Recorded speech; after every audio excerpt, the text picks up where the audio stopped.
बिस्मिल्लाहिर्रहमानिर्रहीम। अस्सलामुअलैकुम दोस्तों, उम्मीद करता हूं कि आप सब खैरियत से होंगे और मैं एक बार फिर से आपके सामने हाजिर हुआ हूं स्ट्रीम ऑफ नॉलेज चैनल पर एक न्यू लेक्चर के साथ। ठीक है, तो दोस्तों आज हम लेक्चर नंबर 30 में जो है एक बहुत ही जो इम्पोर्टेंट टॉपिक के ऊपर जो है बातचीत करेंगे। ठीक है दोस्तों, आप किसी भी ट्रांसफार्मर कंपनी में इंटरव्यू देने के लिए जाते हैं तो दोस्तों वहाँ से फ़र्ज़ करें आपसे अगर कोई ये सवाल कर भी लेता है इंटरव्यूअर, तो आपको ये सवाल आना चाहिए क्योंकि ये बहुत ही कीमती और अहम सवाल है दोस्तों। ठीक है, देखें इसमें सिर्फ नंबर 1 पे ट्रांसफार्मर के न्यूट्रल को अर्थ क्यों किया जाता है। ठीक है, ये देखें दोस्तों, बाज़ लोगों को इस चीज़ का इल्म ही नहीं है कि ट्रांसफार्मर के न्यूट्रल को अर्थ भी किया जाता है। ठीक है, या फिर ट्रांसफार्मर का न्यूट्रल क्या चीज़ है। ठीक है, इन चीज़ों का नहीं पता होता। तो दोस्तों मैं आपको ये चीज़ इंशाल्लाह डिटेल में बताऊंगा और अच्छे तरीके से बताऊंगा। ठीक है, आपने सिर्फ मेरी तरफ तवज्जो से इसे देखना है और समझना है। ठीक है,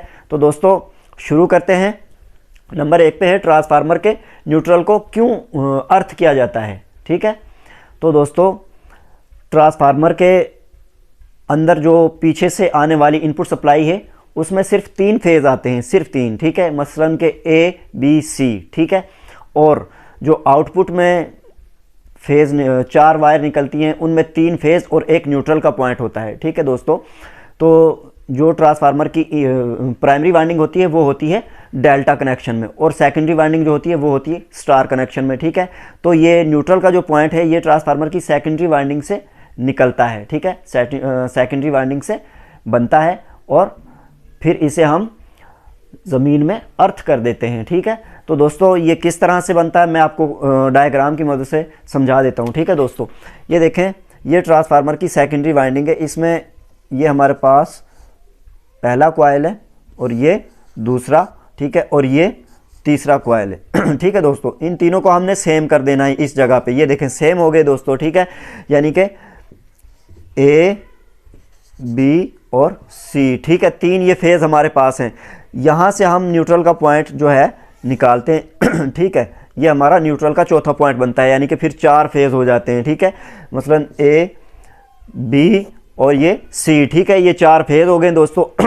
अब इस न्यूट्रल को हम यहाँ से ज़मीन के साथ अर्थ कर देते हैं। ठीक है, ये जो चीज़ है ये अर्थ हो जाता है। ठीक है, इस जगह पे ये ज़मीन के अंदर। ठीक है दोस्तों, तो इस तरह ट्रांसफार्मर के न्यूट्रल को अर्थ किया जाता है। ठीक है, ये इसके फ़ायदे क्या हैं या इसे किस वजह से अर्थ किया जाता है। ठीक है, ट्रांसफार्मर का जो न्यूट्रल होता है। ठीक है दोस्तों, तो ये नंबर 1 पे आसमानी बिजली के तहफ़्फ़ुज़ के लिए जो है इसे अर्थ किया जाता है। यानी कि आसमानी बिजली अगर हमारी लाइन पे गिरे या कोई आसमानी बिजली जो है उससे कोई भी शॉर्ट सर्किट हो सकता है, कोई भी मसला मसाइल, तो ये न्यूट्रल जो है उस आसमानी बिजली को जज़ब करता है और उससे तहफ़्फ़ुज़ करता है, हमारी जो लाइन होती है उसका। ठीक है, उसकी हिफाजत करता है। उसके बाद दोस्तों नंबर 2 पे ये तीनों फेज़ों में करंट की अनबैलेंसी को कंट्रोल करता है। मसलन के तीनों फेज़ों में एक में करंट ज़्यादा हो गया, एक में कम हो गया, एक में बहुत ज़्यादा हो गया, तो इस वजह से हमारा न्यूट्रल जो है ये करंट के जो कम या ज़्यादा होने की जो सिचुएशन होती है, हालत होती है, उसे भी कंट्रोल करता है। ठीक है, यानी कि सेम करंट जो है तीनों फेज़ों में रखता है। अगर किसी फेज़ में ज़्यादा आ भी जाती है तो ये अपने अंदर जज़ब करता है। ठीक है, नंबर 3 पे दोस्तों, अगर तीनों फेज़ों में से कोई एक फेज़ टूट जाए, ठीक है, तो आगे जाने वाले 2 फेज़ों में करंट जो है बहुत ज़्यादा बढ़ जाएगी। ठीक है, तो दोस्तों जब करंट बहुत ज़्यादा बढ़ जाएगी तो आगे कोई भी मसला, कोई भी शॉर्ट सर्किट, कोई भी नुकसान हो सकता है। ठीक है, तो दोस्तों जो ये हमारा न्यूट्रल है ये उस वक्त भी जो ज़ायद करंट होती है उसे अपने अंदर जज़ब करता है और सिर्फ दोनों फेज़ों में एक बराबर वैल्यू की जो करंट है उसे जाने देता है। ठीक है दोस्तों, नंबर 3 पे जो सवाल है वो है अर्थ कितनी करंट बर्दाश्त कर सकता है।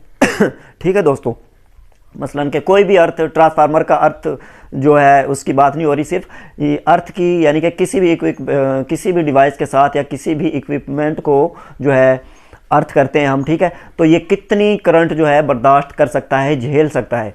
तो दोस्तों हमारा जो अर्थ होता है ना किसी भी चीज़ का या ट्रांसफार्मर का, वो अनलिमिटेड करंट जो है बर्दाश्त करने की ताकत रखता है। ठीक है दोस्तों, तो दोस्तों ये था हमारा आज का लेक्चर। उम्मीद करता हूँ कि ये जो चीज़ है आपको बहुत ही बेहतर और अच्छे अंदाज से समझ आई होगी। ठीक है दोस्तों, तो दोस्तों अब दीजिए मुझे इजाज़त, इंशाल्लाह फिर मिलेंगे अगली वीडियो में एक नए लेक्चर के साथ। अल्लाह हाफिज़।